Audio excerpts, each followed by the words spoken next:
Anda kembali menyaksikan Net Bali. Pasca putusan Pengadilan Tinggi Tata Usaha Negara Surabaya beberapa pekan lalu atas gugatan bakal calon perseorangan Dewa Nyoman Sukrawan dan Gede Darmawijaya, KPUD Buleleng segera menetapkan paket perseorangan menjadi calon bupati dan wakil bupati yang akan bertarung pada Pilkada Buleleng 2017 mendatang.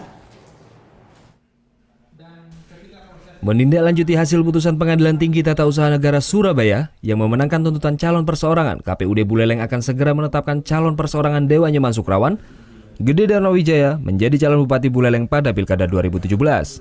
Sabtu lalu, KPUD Buleleng melakukan rapat pleno untuk segera menetapkan Dewa Nyoman Sukrawan, Gede Darmawijaya sebagai calon Bupati pada 12 Desember.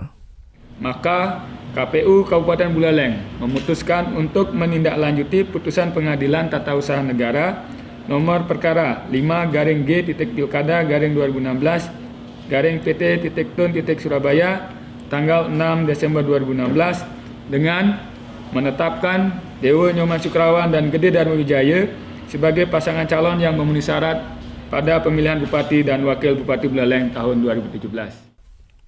Sementara itu, Dewa Nyoman Sukrawan mengatakan, dengan ditetapkannya sebagai calon Bupati Buleleng, pihaknya segera melakukan persiapan kampanye.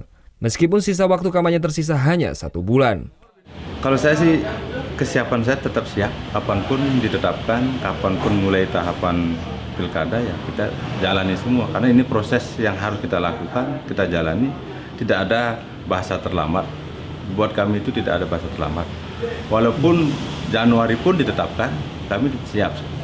Karena kalau masalah proses kampanye itu tidak terikat oleh waktu. Dengan ditetapkannya ada 2 pasang calon bupati pada pilkada mendatang, maka tahapan pilkada Buleleng akan berubah.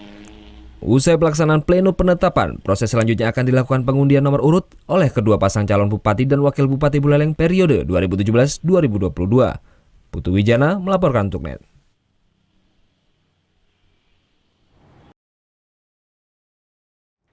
Thank you. Udah selesai nonton beritanya? Jangan pergi dulu dong. Subscribe dulu dan nonton tayangan lainnya di sini. Subscribe, nonton lagi. Subscribe, nonton lagi.